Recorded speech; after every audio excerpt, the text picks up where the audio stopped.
아주 오래전 극비리의 늑대를 사육하고 또 실험하던 이곳에 얼마 후 순이의 가족이 이사를 옵니다. 순이, 지태 덕분에 내가 이 은혜는. 그런 얘기하지 마. 순이는 자신이 싫어하는 지태의 호의가 마음에 들지 않습니다. 빌런이죠.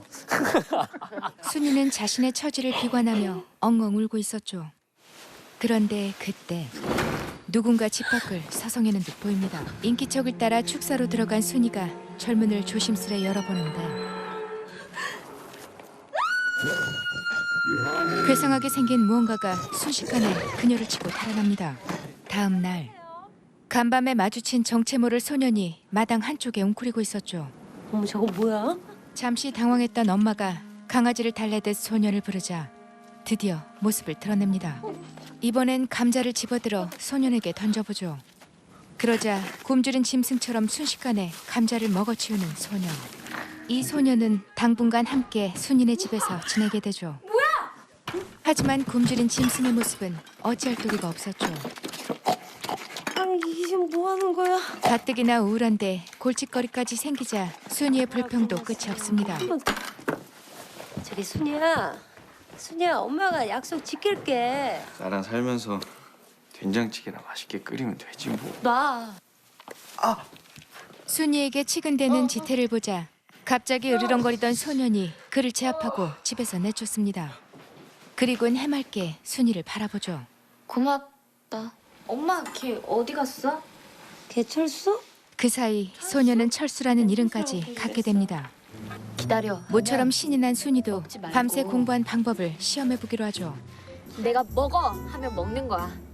먹어 하면 이렇게 먹는 거야. 순이는 소년을 길들이기 위한 보상도 잊지 않습니다. 우리 철수 잘했다. 기다려. 아, 나 웃겨. 기다려.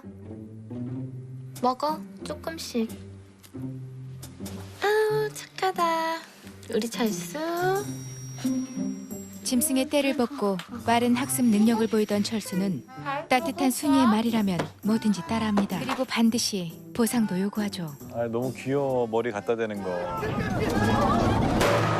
큰 사고로부터 가족을 보호할 만큼 철수의 착한 마음을 알게 된 가족은 이제 그를 한 식구처럼 생각합니다. 그날 밤 반갑지 않은 녀석이 순이의 집에 침입하죠. 오빠가 맛있는 거 사줄게.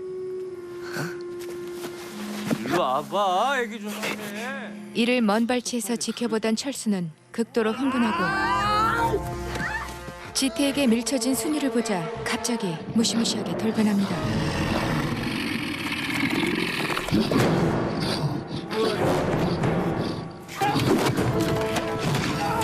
그리고 난동을 부리던 지태와 친구 녀석 모두를 단숨에 제압하죠.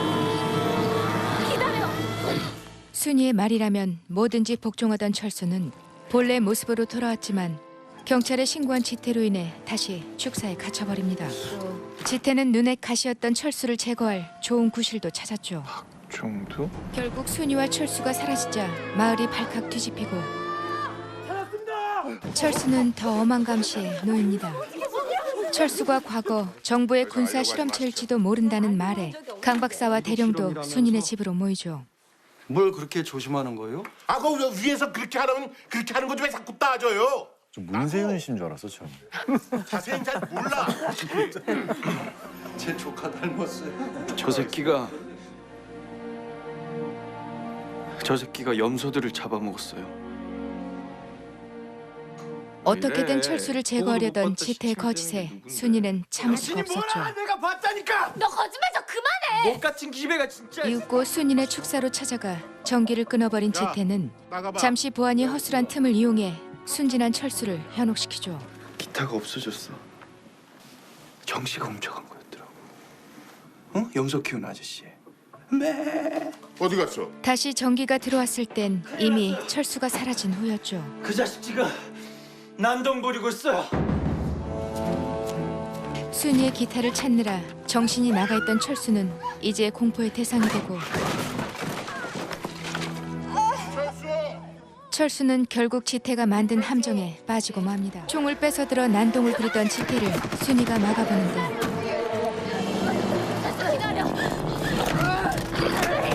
그런 순이를 폭행하는 지태를 보자 또다시 철수가 변해버립니다. 그리곤 사나운 늑대처럼 그의 숨통을 끊어버리죠. 그는 순이를 안고 도망쳐버립니다. 다음 날 순이는 자신을 찾으러 온 마을 사람들을 발견하고 사람들 오잖아. 얼마 후 순이 또한 철수를 지켜주기 위해 고통스러운 이별을 택하죠. 오지 마. 그날 이후 마을을 떠난 순이와 가족들. 그로부터 47년 후 긴 세월이 지나고 다시 축사로 돌아온 순이. 그런데 놀랍게도 그동안 순이를 기다린 철수가 그곳에 앉아 있습니다. 동화 같아. 많이 보고 싶었습니다. 동화처럼 예쁘고 순수한 소년과 소녀의 꿈 같은 사랑 이야기 늑대 소년이었습니다.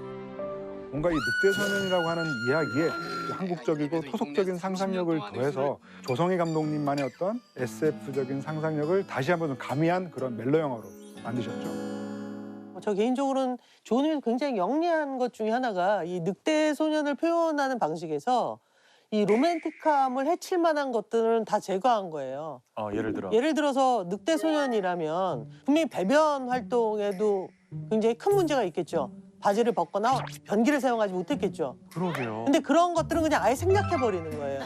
아, 배변을. 네. 그러니까 그 몸을 닦을 때도 그렇고 정말 상품 생각도 못해. 야 진짜 재밌겠다 그치? 약속.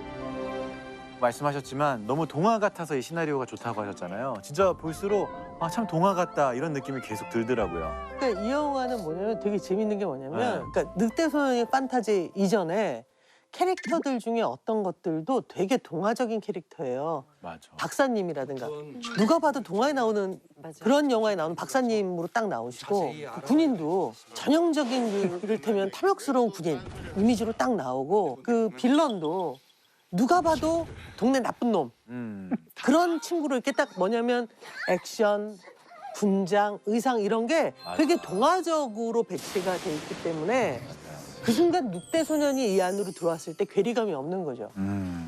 이게 시대적 배경이 60년대잖아요. 그러다 보니까 우리 한국적 정서가 굉장히 강한 거예요. 밥 먹어! 이거 있잖아요. 저도 어릴 때 우리 동네 그런 거 있었어요. 저도 있었어요. 그 정겨움이 그리고 왜 그 뜨개 옷 있죠. 저도 어릴 때 그 뜨개 옷 많이 입었단 말이에요. 뜨개질 해커셨고. 그거는 제가 떠서 많이 나눠줬고 우리 엄마도 그거 많이 떠서 이렇게 입혀주고 씌워주고 했단 말이죠. 네. 그래서 그런 걸 보면서 그 정말 동화의 한 편 너무 예쁘고 그 느낌을 저는 많이 받았어요.